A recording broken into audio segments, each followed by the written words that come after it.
النموذج الثالث اللي كيمشيو لتما بصفه عمره، مع الاسف تيمشيو بصفه عمره وتيمشيو ما كيديروا لا عمره لا حتى حاجه. اول حاجه كاين عيالات اللي كيمشيو يجديو يعني كيسعاو، وكاين اللي كيمشيو يسرقوا، وكاين اللي كيمشيو لدعاره، وكل واحد ولا يشتي يمشي.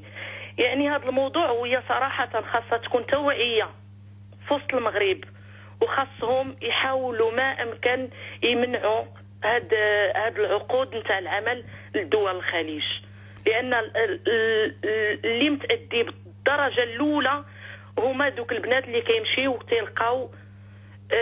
تيلقاو راسهم في واحد البيئه يعني ما متعودينش عليها. اسمع سيدي، تبارك الله عليك، عارفه الموضوع مزيان. واش عندك شي تجربه؟ عرفتي شي وحده عارفه الموضوع؟ لحقاش انا عندي اخت متزوجه في الكويت، ومشيت عندها وشفت عن قرب المغربيات شنو كيعانيو تما كاينه.